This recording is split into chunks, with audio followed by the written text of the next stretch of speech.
Some of my favorite YouTube videos to watch are when artists redraw, revisit, or redesign their original characters. These videos always inspire me to revisit my own characters, and so that's what we're going to do today. We're going to go through one of my old sketchbooks, pass through the cringy stuff, and get to an older drawing and redesign these characters to what I imagine them to be, as well as talk about some story elements and character elements that don't make sense or I didn't really implement into the overall character design. So these particular characters that I am working on today, I created them in middle school, and they were just a pair of characters in a fantasy comic that I wrote.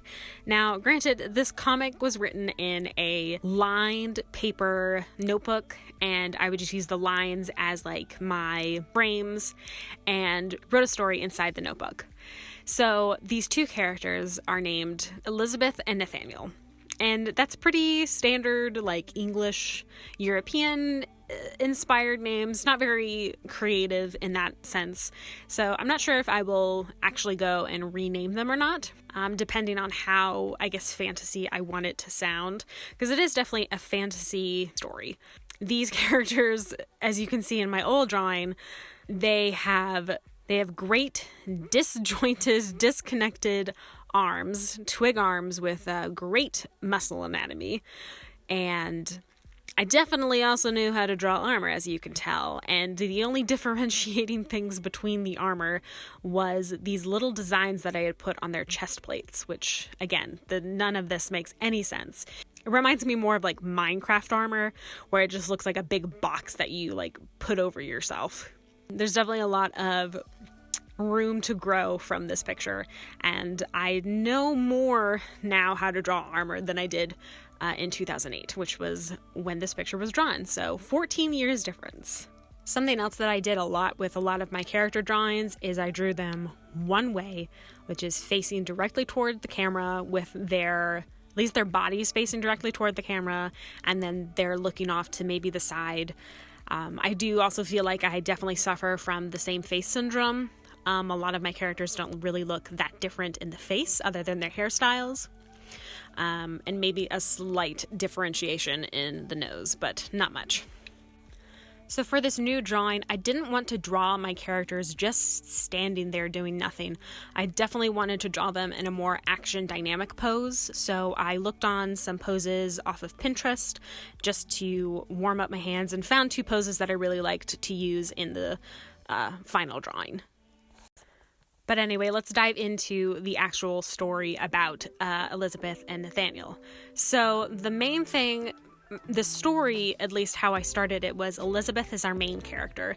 She is a princess, and she fights the tropes of like the damsel in distress. It's much more of she is smart and outspoken and wants to lead, and then her father is like, no, like, just stick to your princess-like duties, like, we'll do the fighting, we'll do, like, the manly stuff, all that kind of stuff. Again, very original story, I know.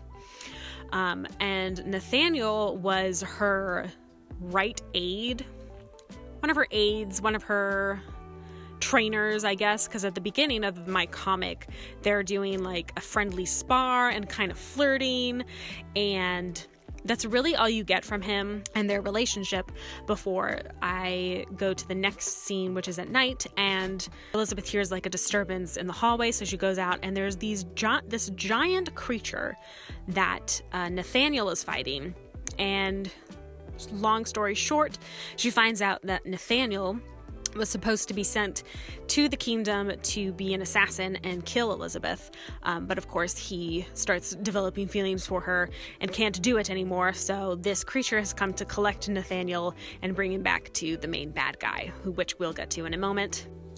The thing that really bothers me, and something that I thought about when I was revisiting these characters, is that I dropped the bomb that, Nathaniel was an assassin, and he is supposed to have infiltrated, get goody-goody with the king and the princess and then kill them.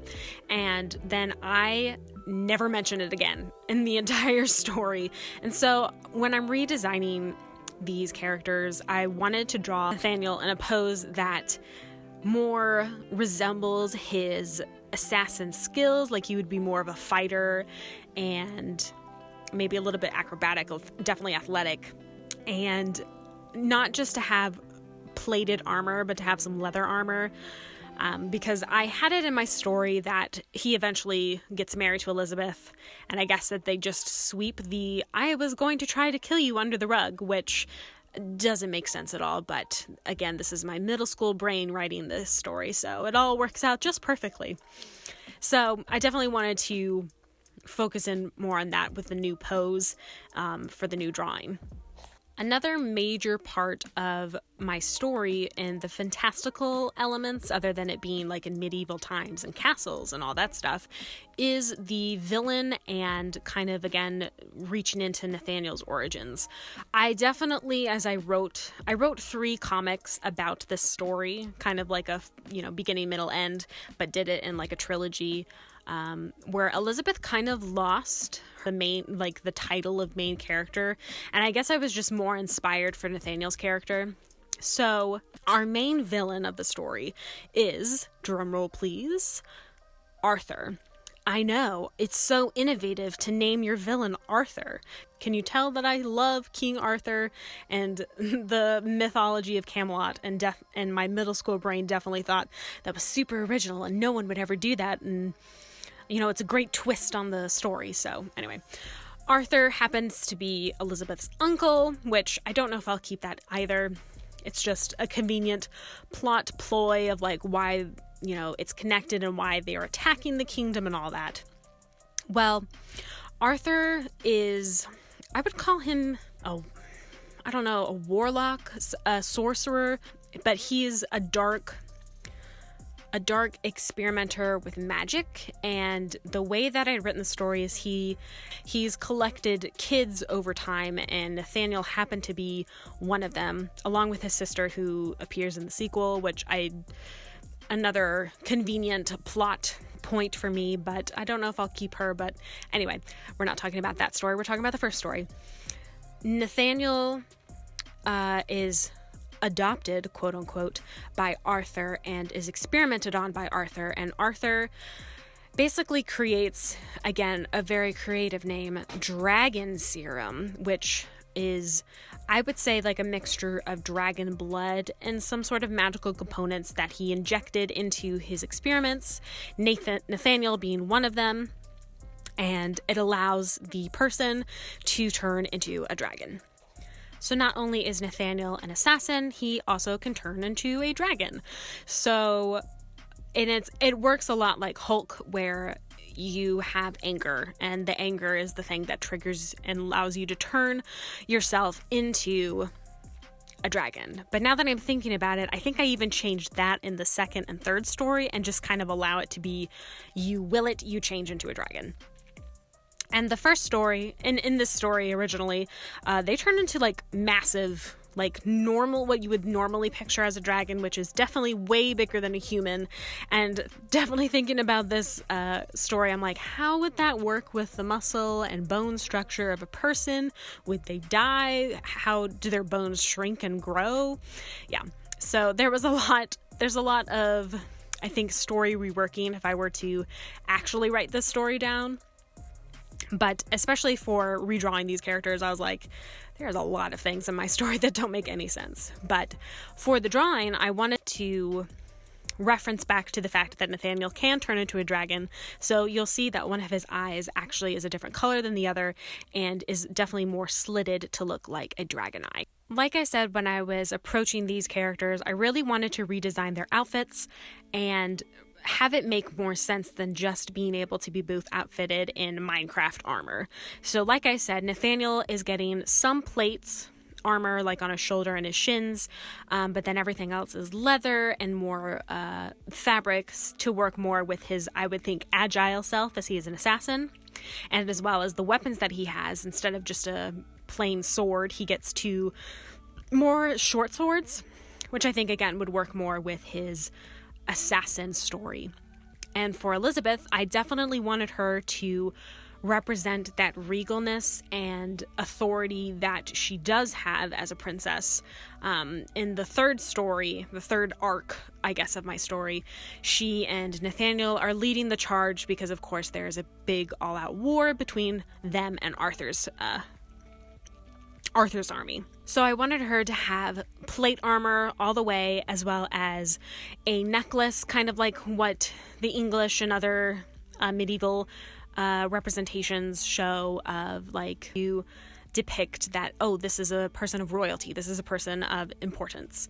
So I had put that on there, and that might change. I might have a different symbol for her, or change it from a necklace to maybe an emblem on her plate. But for the time being, I just put a necklace on her. As well as I changed from having her hair down for no apparent reason other than to show she has long hair and curly hair, to it being pulled back into a braid, which makes a lot more sense for fighting and combat.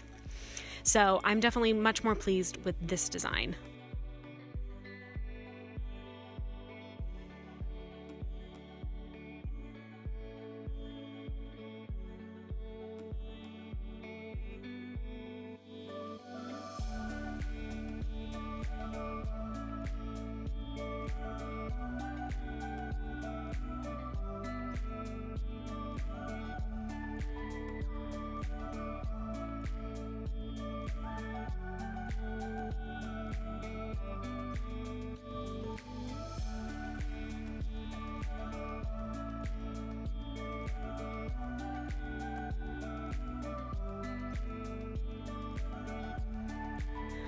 I thought I would really quickly pop this drawing into Photoshop and color it and show you guys kind of the colors that I was thinking for these characters.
Overall, I'm pretty satisfied with what 14 years of maturity and drawing makes.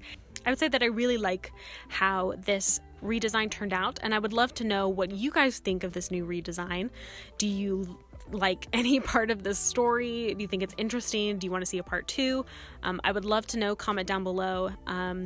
But yeah, this was just an exploration of my nerdy self and my characters, and the lack of storytelling expertise that I did not have in middle school. And I'm not saying that I have expertise now, but I definitely think I know a little bit more of how to tell a story. So thanks again so much for watching, and I'll see you guys next time.